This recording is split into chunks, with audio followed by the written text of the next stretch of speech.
We take you now to news editor George Phillips for the latest report on the rising flood waters. The swollen waters of the Naugatuck River are raising havoc with life and property from north to south. Torrington and Winstead in the northwestern part of the state are isolated and in a state of emergency as evacuation of hundreds of families continues. National Guardsmen and state police, with Red Cross officials and civil defense workers, are doing all they can to combat the raging torrents. So far, no casualties have been reported in that general area, but reports are meager because there is no direct communication. WAVZ's George Lazat is standing by in Waterbury, where a state of emergency also exists. Water in parts of Waterbury measures 7 feet. Power and other utilities are out. Drinking water must be boiled. The day was August 19th, 1955. A day stamped in the memories of thousands because it changed the course of their lives. This is the story of that day, just as we told it while events were unfolding. Of course, that makes it also the story of what a radio station does when disaster strikes. It's the kind of job, as you'll see, that could only be done by radio. The textbooks call it radio journalism. Put simply, we brought awareness of the menace and the ravages of the merciless flood into thousands of homes, automobiles, stores, and factories where Greater New Haven listened and responded.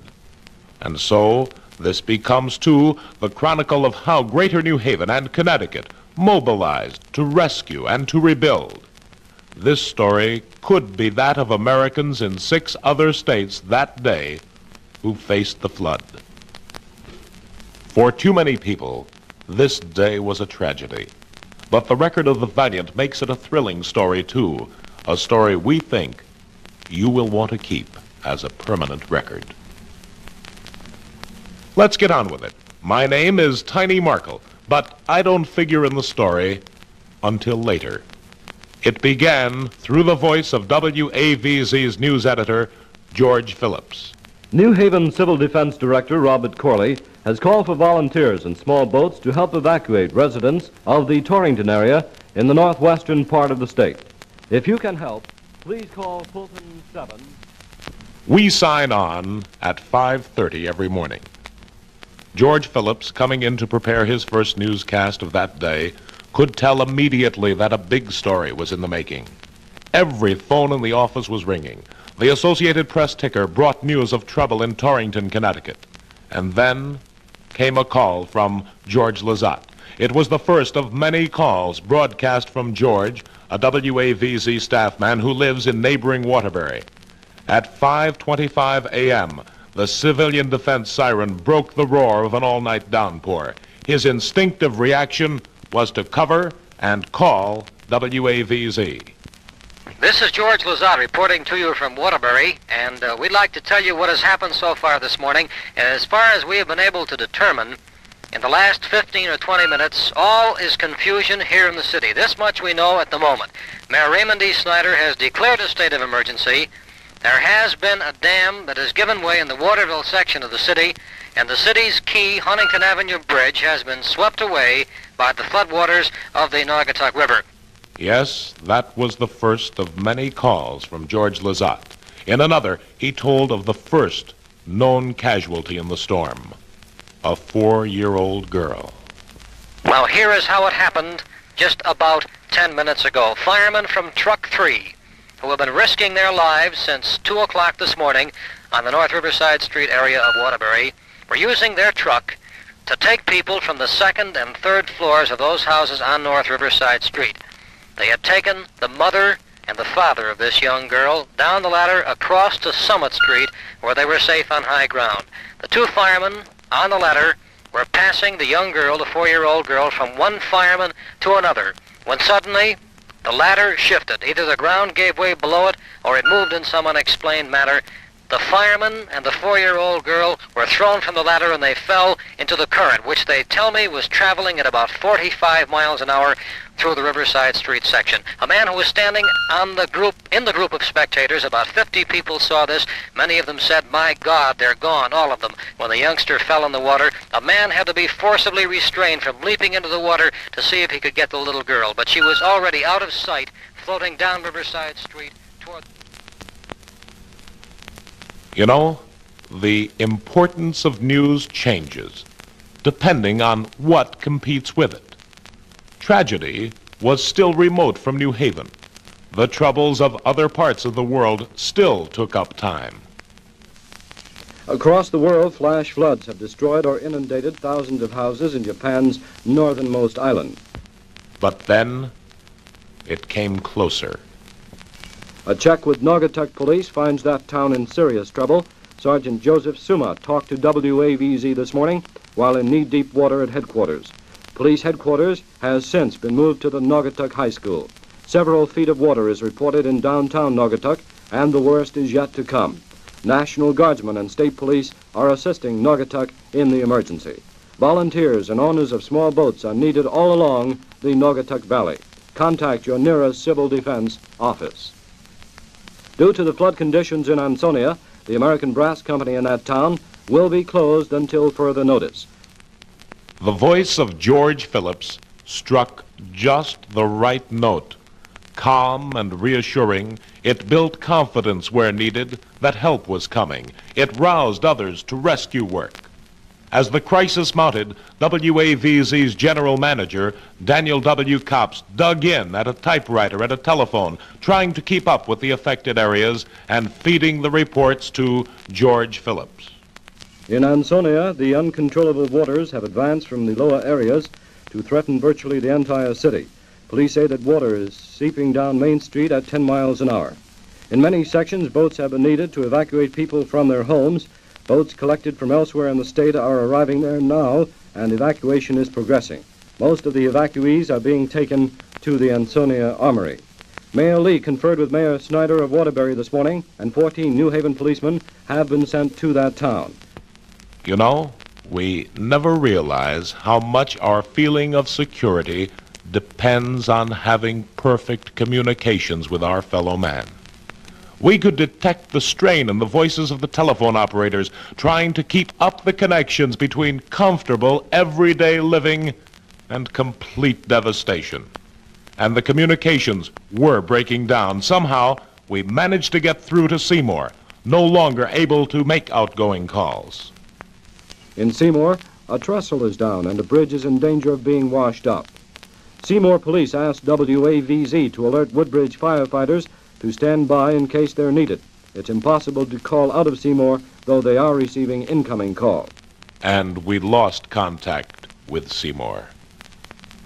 The words of Sergeant Soma, knee-deep in water, were the last words we knew from Naugatuck.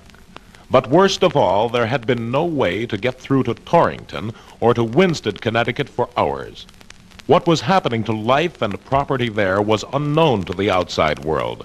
The only thing we knew how to do was to keep on trying. Overland communications were closing off as well. Most of the highways were now washed out.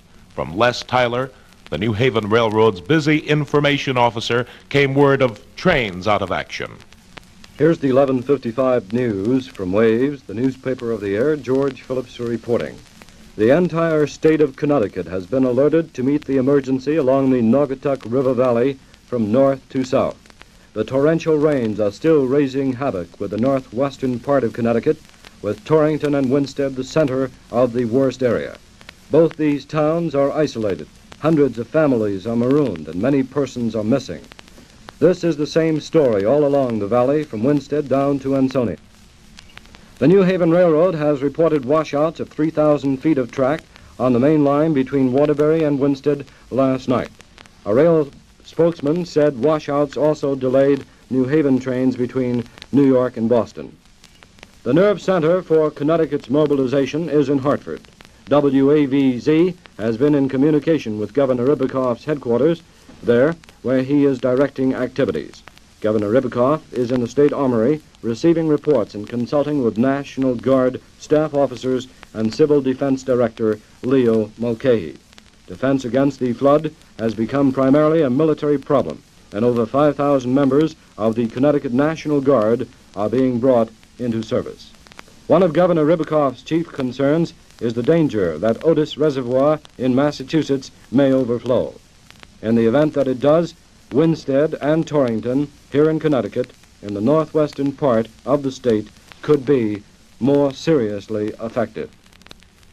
How much havoc the Naugatuck River was causing as it sucked houses, people, and property into its hungry waters was the big question of the moment.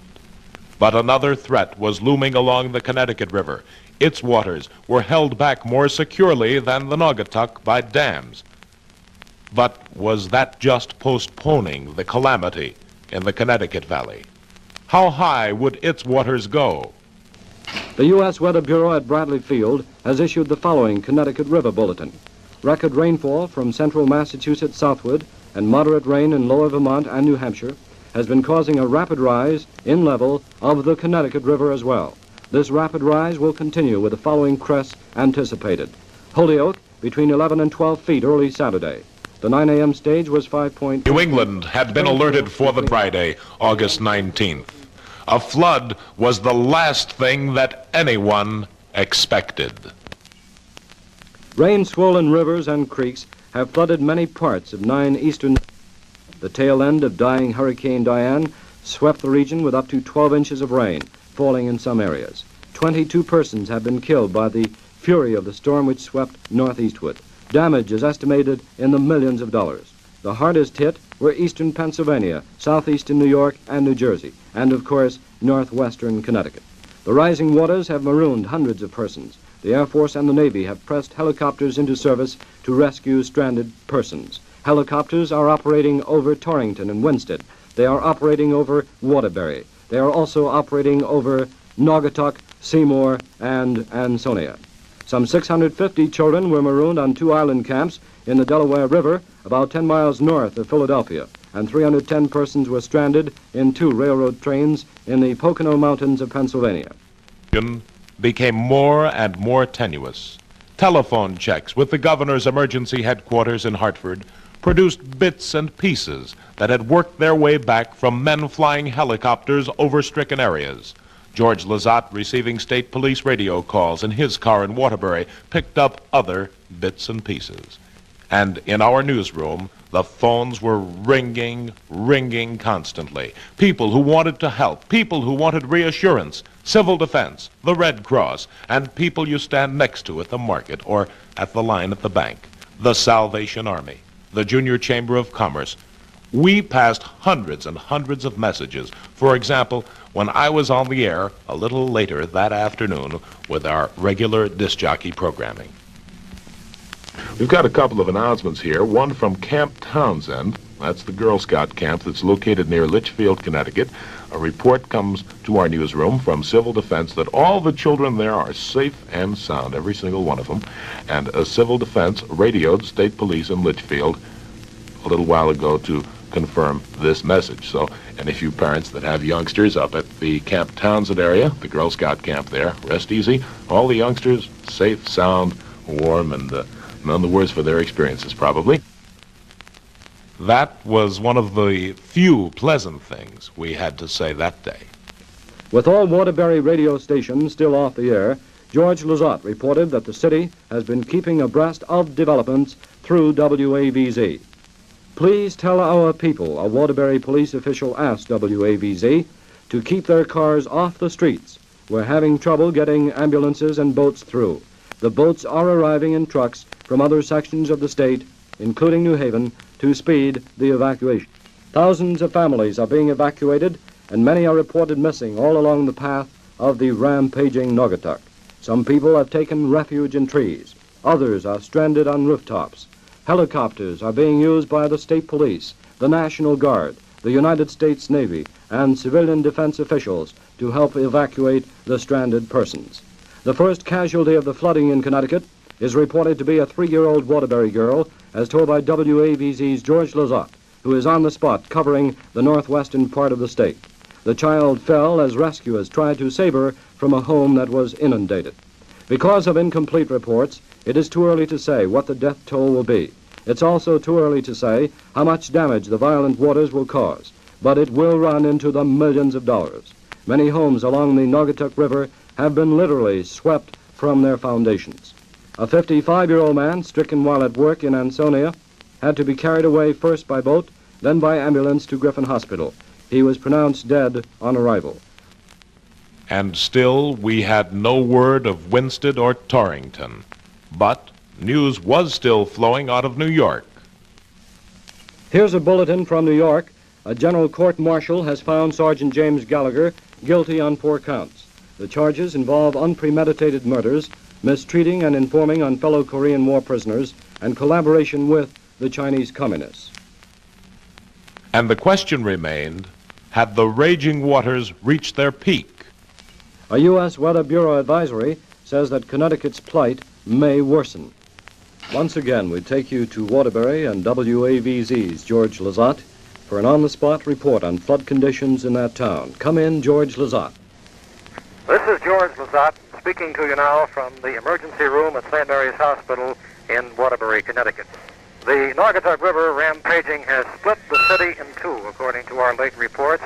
Waterbury Hospital on the west end of the city is handling most of the west side emergency cases, while the efficient staff at St. Mary's is set up to handle the cases from this section of the city. The one handicap here, and actually it's no one's fault, is the fact that there is no water available to treat these patients with. However, they are doing the best they can with the facilities available at the moment. They're operating here at St. Mary's on emergency power, and as yet there is very little or no power in the city. Here at St. Mary's emergency room, 36 patients have been treated so far, and none reported to be in serious condition. The diagnosis running from hysteria and shock to simple immersion.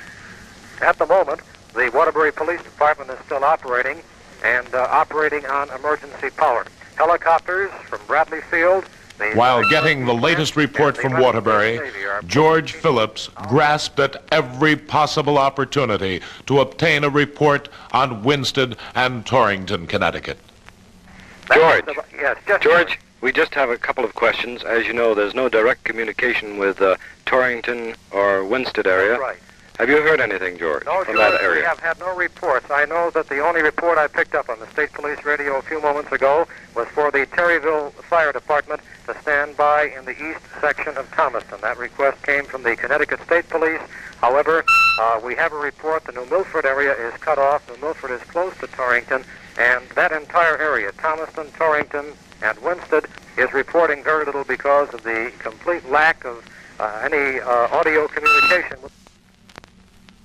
We had been telling the story for 8 hours with mounting tension, and then Here are the 1:30 headlines from WAVZ, the newspaper of the air. George Phillips reporting. The floodwaters in Waterbury have begun to recede.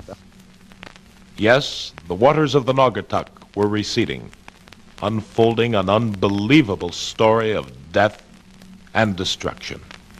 We waited to see what the Connecticut River would do.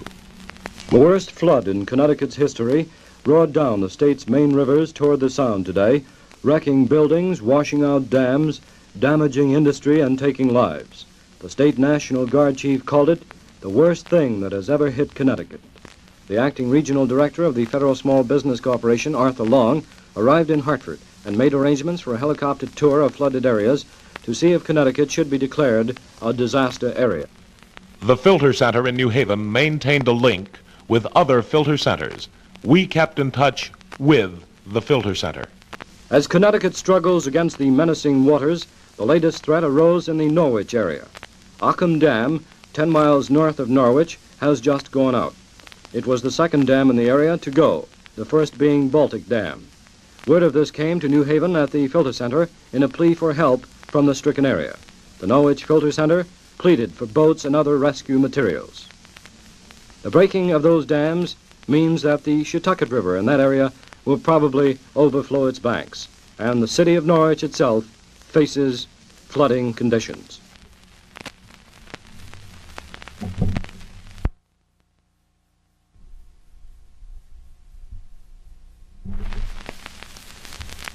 For some time, we had lost touch with George Lazat. Here are the 2:30 headlines from WAVZ, the newspaper of the air. George Phillips reporting. First, a dramatic report direct from Waterbury by WAVZ's George Lazat, who has been on the scene all day long. Come in, George Lazat. Once again, ladies and gentlemen, this is George Lazat reporting to you from flood-stricken Waterbury, Connecticut. We're speaking to you right now from a Sunoco gas station on the Waterbury-Union City line, where helicopters are doing a magnificent job evacuating people from these homes to my left. You'll be able to hear the helicopters as we talk to you from this gas station. And let me briefly describe the situation here at this critical point. The homes on both sides of Union City Road are being swept away by the rampaging Naugatuck River. There's one house, not a house, but a big apartment house, a 4-story affair, that has been pulled by the river into the back of the river itself and is now being broken up, and it's floating down the river. It hit the house of another man who we're going to talk to in a few minutes. He was just rescued by helicopter, both he, his wife, and other members of his family.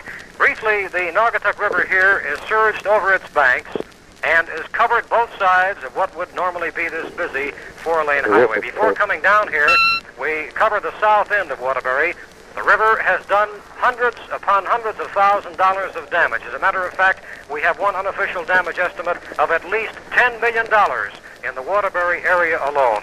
It'll be weeks before things are cleaned up and to a point where they can begin operating again.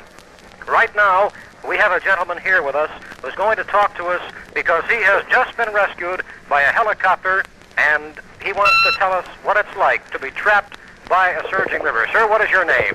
Russell Palmer, 466 North Main Street. The Coast Guard cutter rescued my wife and daughter.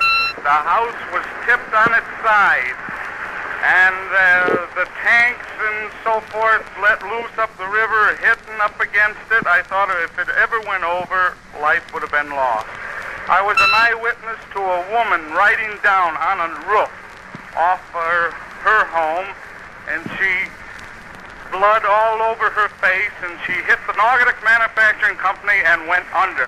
She was on the roof, riding the roof down. and the last you saw of her house hit the roof, hit the plant, Naugatuck Manufacturing Company brick wall, and she disappeared. She disappeared. I see. Well, what time? You told me, sir, that the civil defense people woke you up. What time was that? 4:30 this morning. I had a rap on the door and told me to get my car out of the shed. I see.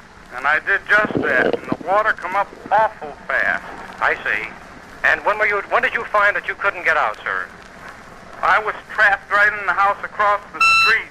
I see. was not with my wife and child when they were rescued You by the Coast Guard. You told me you thought for a brief moment, that they had perished. You saw the house tip, is that right? There was no life whatsoever. I figured she passed out. I see.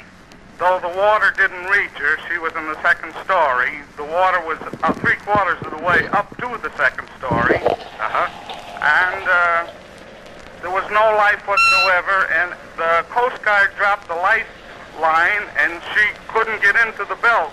Well, when she didn't get into the belt, my daughter ran away from her, and the Coast Guard cut the rope because there was danger of pulling the copter down. I see. So in an hour or two, the Coast Guard come back with a basket affair. And they took her And in the there. daughter went out first, and How came back. old is your daughter, 10 sir? years old. 10 years old. She was rescued first. She was rescued first. And your wife? Immediately returned for my wife. And then they rescued you. You've just come in here, is that I've right? just come in, yes. You've landed here at what they have set up as an improvised airport on the Waterbury-Naugatuck Expressway. Is that right, sir? That is right. Here's another passenger coming in now, ladies and gentlemen. You can hear the helicopter. And the people here say, bless them, because they're doing a magnificent job. That man was just rescued a few moments ago, and we're giving you an eyewitness account of what it's like to be ravaged by a river that is rampaging here between Waterbury and Naugatuck, Connecticut. These helicopters are landing on this 4-lane highway, and immediately they take off to rescue any one of an untold number of people that are still trapped in these houses, which, as each minute go by, you can see them fall a little farther into the river. The waves here are cresting over what would normally be the highway and breaking on the first floor of these homes. Then, this bulletin. Governor Ribicoff has asked President Eisenhower to declare Connecticut a major disaster area and to allocate federal funds and other help. For hours, we had been waiting for restoration of links with towns along the Naugatuck Valley. And then, at 3:55, here is Derby Police Chief Frank Mannion by telephone recording. I wonder if you could tell us what the situation is out in Derby. Well, the bridge going from West Derby to East Derby and New Haven has been closed because of the terrific amount of pressure caused by the water. Uh-huh. Now, we had one building, the Charlton Press, where several people were marooned and were on the top of the building. I called the Sikorsky people, and they sent 3 helicopters up there and removed those people. At the present time, the water has gone down, I would say, about 8 inches, but we have no way of telling when we'll be able to open our highways to traffic. Do you hear anything from Ansonia or Seymour? Naugatuck? Well, from what I hear, Ansonia has been hit pretty hard. The Maple Street Bridge has gone out, and Main Street, it'll be a question whether they'll ever find it again or not. At this time, we take you by telephone recording to Ansonia for the first direct report on conditions in that town in the last 4 hours. Come in, Ansonia. Hello? Hello. Officer, this is George Phillips at WAVZ. Yeah. What's the situation in Ansonia? Well, the Maple Street Bridge caved in, and the 1955 station wagon went down through, but the guy jumped out before. He didn't go into the water, the car did, though. I see. He escaped, huh? He escaped, officer? Hello? Hello. You say he escaped? That's right. Uh-huh. What's the situation now in Ansonia? Is there water? Well, we got no power or nothing, and Estonic Public Service says they won't have none at least till Sunday. Sunday? No lights or nothing. Uh-huh. What about gas? There's no gas or anything. Is there water in the streets of Ansonia? Oh, yes. They got about 4 foot of water on Main Street yet. On Main Street. It started to go down, however. Yeah, it's going down a little, but not much, though. I see. Have you had any casualties at all? Not that we know of yet. Uh-huh. How about houses? Have any been destroyed? One house and a big block in the corner of Maple and High Street. Uh-huh. What do you hear about Seymour? Anything? Or Naugatuck? Seymour, they claim the state police were just there now. They claim the whole center of the town is gone. Gone? Uh-huh. Well, I know we see 3 or 4 houses come down the river here. Uh-huh.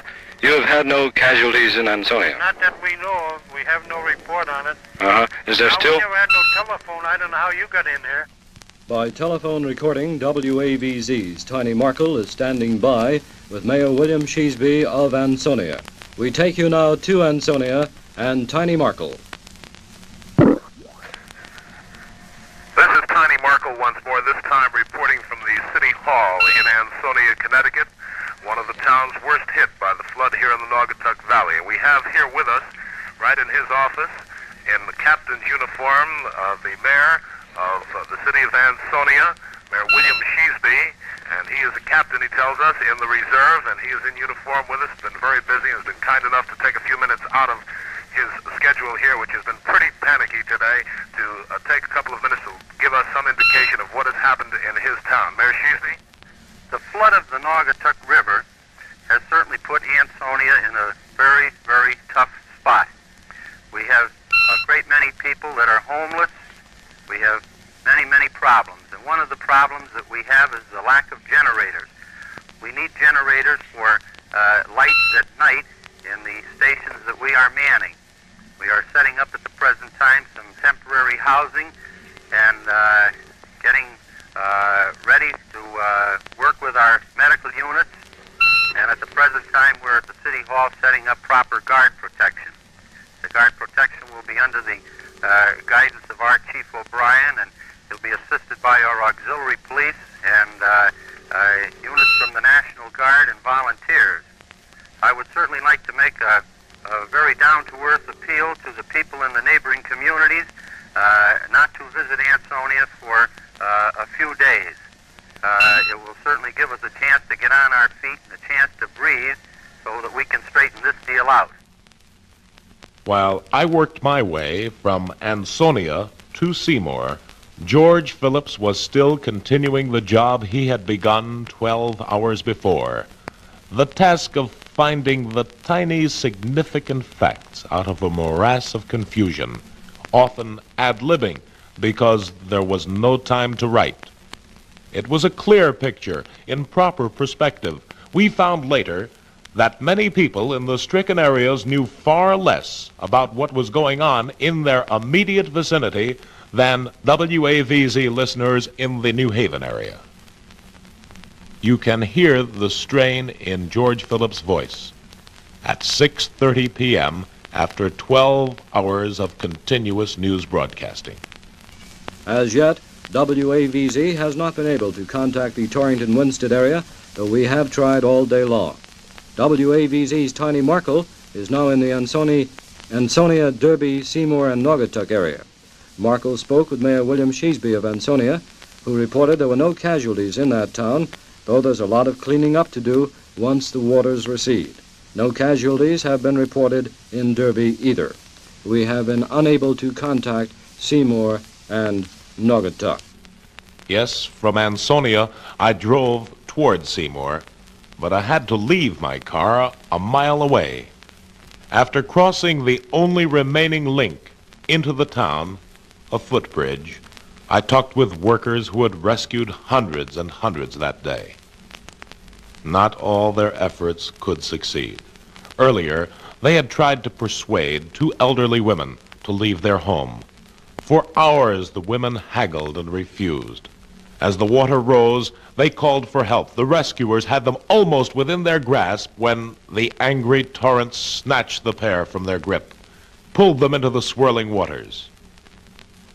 They have not been seen since.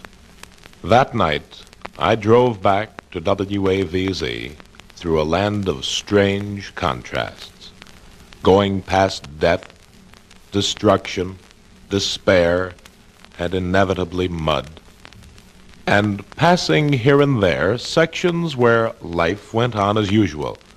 The kids were playing baseball, men mowing lawns. Night closed in on Connecticut and on its rescue effort. A new day brought answers. The Connecticut River did not overflow its banks. The receding Naugatuck, on the other hand, uncovered answers far worse than anyone could have possibly believed.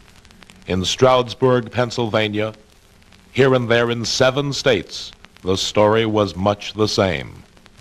I've just made an extensive auto tour of the flood-ravaged Naugatuck Valley from Winsted in the northwest corner of the state to Ansonia, Naugatuck, and Seymour in the south. What I saw all along the winding, weaving path of the now peaceful and tranquil Naugatuck is indescribable. All along the valley, I saw heartbreaking devastation. Homes and mills were completely washed away. Miles and miles of railroad track was undermined, and other sections were turned and twisted by the once raging Naugatuck. Bridges were completely washed away, and others were made impassable and dangerous.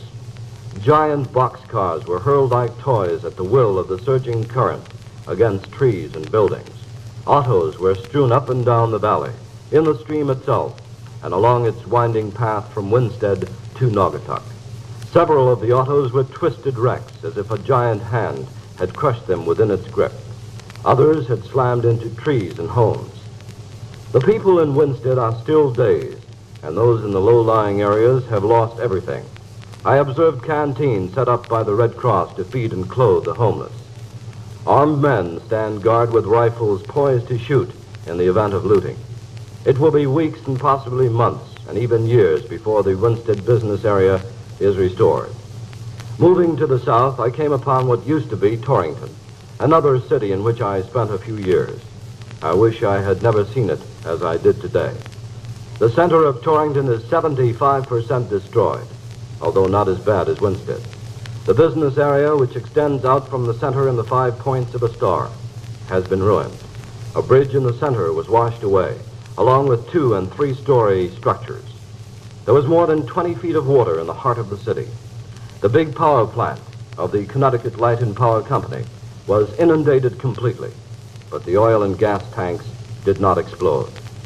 Torrington's factories have been knocked out, except for one, the Torrington Company. This is Tiny Markel reporting from Ansonia, Connecticut. Before me, as I look up Main Street in Ansonia, we can see that for a space of about 1 mile, every storefront on both sides of the street has been completely destroyed by tons and tons of water here. Every storefront destroyed except one. Paradoxically, that's the one that houses the Ansonia Water Company offices. But there's very little room for humor here in Ansonia today. This is George Lazat in Waterbury. All the men in Waterbury are going around unshaven today. There is no water and no electricity in Waterbury. You know, the flood, like a war, brings out the best or the worst in people. There was some looting. There were some profiteers. There were people with an angle. But for the most part, there must have been love of fellow man. People, thousands of them, unnamed, seeking nothing in return, asked what could they do, and then did it. What Salvatore Amato did yesterday is what New Haveners are doing every minute of the day. Sal started to the market early yesterday with some 1,400 ears of corn. On the way, he began thinking of the flood victims in Connecticut. Well, the corn never got to market.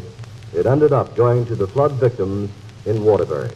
New Haven has sent a contingent of 100 men fully equipped and supplied to help with rehabilitation in Ansonia. The men are members of the Fire, Police, Public Works, and Park Departments. Mayor Lee went along with the group. Last night, 35 men of the New Haven Police Auxiliary patrolled the streets of Naugatuck from 4 to 12. At WAVZ, we had to maintain a special staff at our telephone switchboard. So closely had we become identified with the flood and flood relief that telephones rang continually. People asking, how could they help? Others volunteering information. We broadcast about where to bring clothing, canned goods, diapers, how to send contributions to the Red Cross. At 8:44 a.m., August 23rd, I was at Bradley Field near Hartford, Connecticut, when President Dwight D. Eisenhower descended from the Columbine III. I am going to consult immediately with the leaders of Congress. If necessary, I shall call a special session. But what I want to talk about now, just for a moment, is this.